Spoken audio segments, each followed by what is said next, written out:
after Hubert fell asleep behind the wheel. They crashed through a farm fence and about 200 feet into the woods. Both men made it back to the Morseville farm. Swarms of police showed up at the accident scene within hours. Found in the car were maps, a machine gun magazine, a length of rope, and a bullwhip. According to Hubert, his brother planned to pay a visit with the bullwhip to his former one-armed shyster lawyer at Crown Point, Joseph Ryan, who had run off with his retainer after being replaced by Louis Pickwitt. At about 10:30 a.m. on April 7, Billy, Hubert and Hubert's wife, purchased a black four-door Ford V8, registering it in the name of Mrs. Fred Penfield, Billy Frechette. At 2:30 p.m., Billy and Hubert picked up the V8 and returned to Morseville. On Sunday, April 8, the Dillingers enjoyed a family picnic while the FBI had the farm under surveillance nearby. Later in the afternoon, suspecting they were being watched, agents J.L. Jarrety and T.J. Donegan were cruising in the vicinity in their car. The group left in separate cars. Billy drove the new Ford V8 with two of Dillinger's nieces, Mary Hancock in the front seat and Alberta Hancock in the back. Dillinger was on the floor of the car. He was later seen, but not recognized, by Donegan and Jarrety. Eventually, Norman, driving the V8, proceeded with Dillinger and Billy to Chicago, where they separated from Norman. The next afternoon, Monday, April 9, Dillinger had an appointment at a tavern at 416 North State Street. Sensing trouble, Billy went in first. She was promptly arrested by agents, but refused to reveal Dillinger's whereabouts. Dillinger was waiting in his car outside the tavern and then drove off unnoticed. The two never saw each other again. Dillinger reportedly became despondent after Billy was arrested. The other gang members tried to talk him out of rescuing her, but Van Meter encouraged him by saying that he knew where they could find bulletproof vests. That Friday morning, late at night, Dillinger and Van Meter took a hostage, Warsaw, Indiana police officer Judd Pittenger. They marched Pittenger at gunpoint into the police station, where they stole several more guns and bulletproof vests. After separating, Dillinger picked up Hamilton, who was recovering from the Mason City robbery. The two then traveled to the Upper Peninsula of Michigan, where they visited Hamilton's sister Anna Steve. Escape at Little Bohemia. The Bureau received a telephone call Sunday morning, April 22, that John Dillinger and several of his Confederates were hiding out at a small vacation lodge called Little Bohemia, near present-day Manitowish Waters, Wisconsin. Special Agent in charge Melvin Purvis and several boy agents approached the lodge when three men exited the building and began to drive away. Agents yelled for the car to stop, but the driver did not hear the agents. Agents opened up fire, and the driver was killed. Dillinger and some of the gang were upstairs in the lodge and began shooting out the windows. While the boy agents ducked for cover, Dillinger and his men fled from the back of the building. Hiding in Chicago. By July 1934, Dillinger had absconded, and the federal agents did not have any information about his whereabouts. He had, in fact, gone to Chicago, where he used the alias of Jimmy Lawrence, a petty criminal from Wisconsin who bore a close resemblance to Dillinger. Working as a clerk, Dillinger found that, in a large metropolis like Chicago, he was able to live an anonymous existence for a while. What he did not realize was that the federal agent's dragnet happened to be based at Chicago. When the authorities found Dillinger's blood-spattered getaway car on a Chicago side street, they were positive that he was in the city. Plastic surgery. According to Art O'Leary, as early as March 1934, Dillinger expressed an interest in plastic surgery and had asked O'Leary to check with Pickwitt on such matters. At the end of April, Pickwitt paid a visit to his old friend Dr. Wilhelm Loser.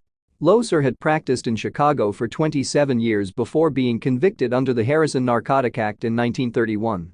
He was sentenced to 3 years at Leavenworth but was paroled early on December 7, 1932, with Pickwitt's help. Testified that he performed facial surgery on himself and obliterated the fingerprint impressions on the tips of his fingers by the application of a caustic soda preparation. Pickwitt said Dillinger would have to pay $5,000 for the plastic surgery. $4,400 split between Pickwitt, Loser and O'Leary, and $600 to Dr. Harold Cassidy, who would administer the anesthetic. The procedure would be done at the home of Pickwitt's longtime friend, 67-year-old James Probasco, at the end of May. On May 28, Loser was picked up at his home at 7:30 p.m. by O'Leary and Cassidy. The three of them then drove to Probasco's place. Dillinger chose to have a general anesthetic. Loser later testified. I asked him what work he wanted done. He wanted 2 warts, moles, removed on the right lower forehead between the eyes and one at the left outer angle of the left eye, wanted a depression of the nose filled in, a scar, a large one to the left of the median line of the upper lip excised, wanted his dimples removed, and wanted the angle of the mouth drawn up. He didn't say anything about the fingers that day to me. Cassidy administered an overdose of ether, which caused Dillinger to suffocate. He began to turn blue and stopped breathing. Loser pulled Dillinger's tongue out of his mouth with a pair of forceps and at the same time forcing both elbows into his ribs. Dillinger gasped and resumed breathing. The procedure continued with only a local anesthetic. Loser removed several moles on Dillinger's forehead, made an incision in his nose and an incision in his chin, and tied back both cheeks. Loser met with Pickwitt again on Saturday, June 2, with Pickwitt saying that more work was needed on Dillinger and that Van Meter now wanted the same work done to him. Also, both now wanted work done on their fingertips.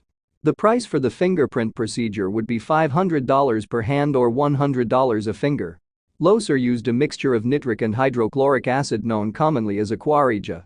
Loser met O'Leary the next night at Clark and Wright at 8:30, and they once again drove to Probasco's. Present this evening were Dillinger, Van Meter, Probasco, Pickwitt, Cassidy, and Peggy Doyle, Probasco's girlfriend. Loser testified that he worked for only about 30 minutes before O'Leary and Pickwitt left. Loser testified. Cassidy and I worked on Dillinger and Van Meter simultaneously on June 3. While the work was being done, Dillinger and Van Meter changed off. The work that could be done while the patient was sitting up, that patient was in the sitting room. The work that had to be done while the man was lying down, that patient was on the couch in the bedroom. They were changed back and forth according to the work to be done. The hands were sterilized, made aseptic with antiseptics, thoroughly washed with soap and water, and used sterile gauze afterwards to keep them clean. Next, cutting instrument, knife was used to expose the lower skin. In other words, take off the epidermis and expose the derma, then alternately the acid and the alkaloid was applied as was necessary to produce the desired results. Minor work was done 2 nights later, Tuesday, June 5. Loser made some small corrections first on Van Meter, then Dillinger. Loser stated. A man came in before I left, who I found out later was Babyface Nelson. He came in with a drum of machine gun bullets under his arm, threw them on the bed or the couch in the bedroom, and started to talk to Van Meter. The two then motioned for Dillinger to come over, and the three went back into the kitchen. Peggy Doyle later told agents. Dillinger and Van Meter resided at Probasco's home until the last week of June 1934, that on some occasions they would be away for a day or two, sometimes leaving separately, and on other occasions together, that at this time Van Meter usually parked his car in the rear of Probasco's residence outside the back fence. That she gathered that Dillinger was keeping company with a young woman who lived on the north side of Chicago, inasmuch as he would state upon leaving Probasco's home that he was going in the direction of Diversey Boulevard, that Van Meter apparently was not acquainted with Dillinger's friend. And she heard him warning Dillinger to be careful about striking up acquaintances with girls he knew nothing about, that Dillinger and Van Meter usually kept a machine gun in an open case under the piano in the parlor, that they also kept a shotgun under the parlor table. O'Leary stated that Dillinger expressed dissatisfaction with the facial work that Loser had performed on him. O'Leary said that, on another occasion, that Probasco told him, "The son of a bitch has gone out for one of his walks," that he did not know when he would return, that Probasco raved about the craziness of Dillinger. Stating that he was always going for walks and was likely to cause the authorities to locate the place where he was staying, that Probasco stated frankly on this occasion that he was afraid to have the man around. Agents arrested Loser at 1127 South Harvey, Oak Park, Illinois, on Tuesday, July 24. O'Leary returned from a family fishing trip on July 24, the day of Loser's arrest, and had read in the newspapers that the Department of Justice was looking for 2 doctors and another man in connection with some plastic surgery that had been done on Dillinger.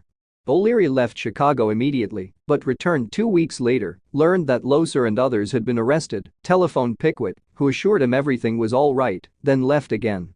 He returned from St. Louis on August 25 and was promptly taken into custody.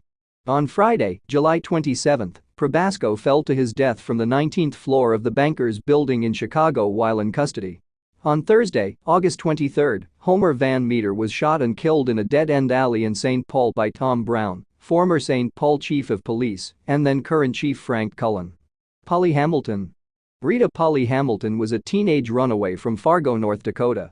She met Anna Ivanova Akaleva, Anna Kumpna, aka Anna Sage, in Gary, Indiana, and worked periodically as a prostitute in Sage's brothel until marrying Gary police officer Roy O'Keel in 1929. They divorced in March 1933. In the summer of 1934, the now 26-year-old Hamilton was a waitress in Chicago at the S&S Sandwich Shop, located at 1209 1/2 Wilson Avenue. She had remained friends with Sage and was sharing living space with Sage and Sage's 24-year-old son, Steve, at 2858 Clark Street.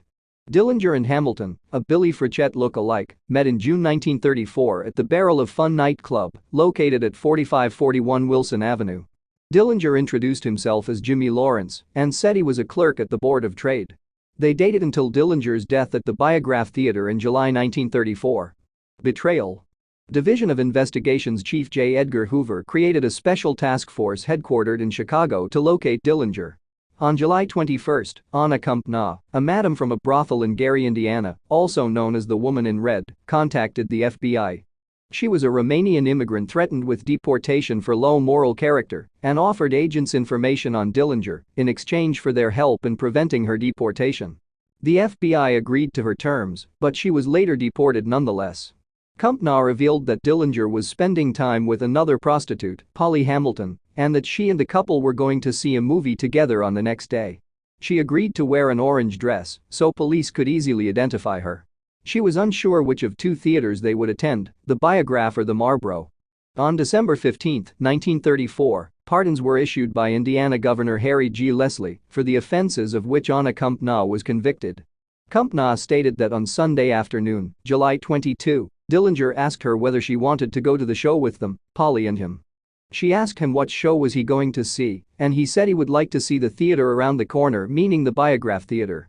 She stated she was unable to leave the house to inform Purvis or Martin about Dillinger's plans to attend the Biograph, but as they were going to have fried chicken for the evening meal, she told Polly she had nothing in which to fry the chicken and was going to the store to get some butter. That while at the store she called Mr. Purvis and informed him of Dillinger's plans to attend the Biograph that evening, at the same time obtaining the butter. She then returned to the house so Polly would not be suspicious that she went out to call anyone. A team of federal agents and officers from police forces from outside of Chicago was formed, along with a very small number of Chicago police officers. Among them was East Chicago Police Department Sergeant Martin Zarkovich, the officer to whom Kumpna had acted as a criminal informant.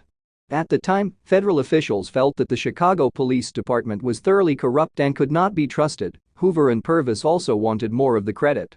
Not wanting to take the risk of another embarrassing escape of Dillinger, the police were divided into two groups. On Sunday, one team was sent to the Marlboro Theater on the city's west side, while another team surrounded the Biograph Theater at 2433 N Lincoln Avenue on the north side. Shooting at the Biograph Theater and death. At approximately 8:30 p.m., Sage, Hamilton, and Dillinger were observed entering the Biograph Theater, which was showing the crime drama Manhattan Melodrama, featuring Clark Gable, Myrna Loy, and William Powell. During the stakeout, the Biograph's manager thought the agents were criminals preparing for a robbery. He called the Chicago police, who dutifully responded and had to be waved off by the federal agents, who told them that they were on a stakeout for an important target.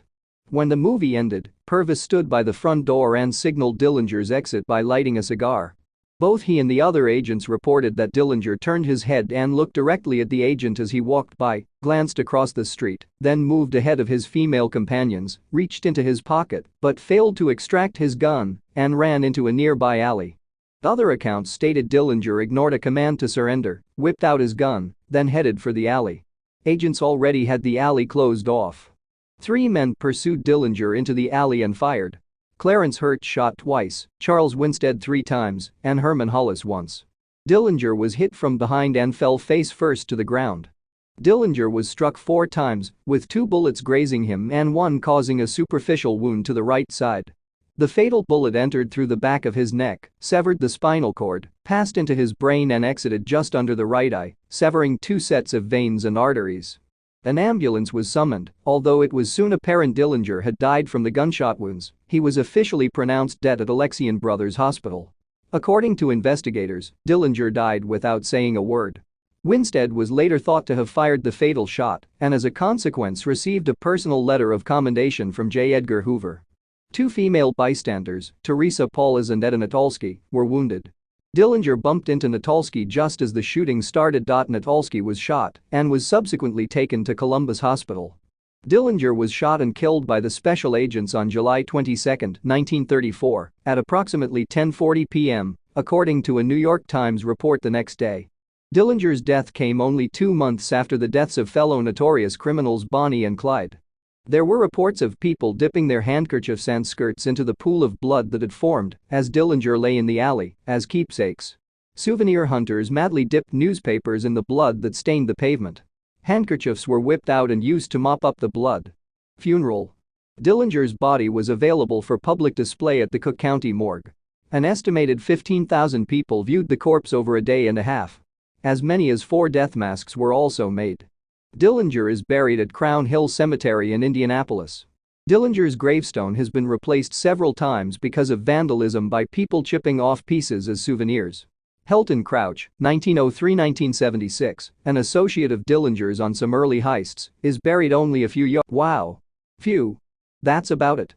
On a side note, this whole documentary was for educational and entertainment purpose only, and not for some goof to get inspired by it. Hey you, yeah you.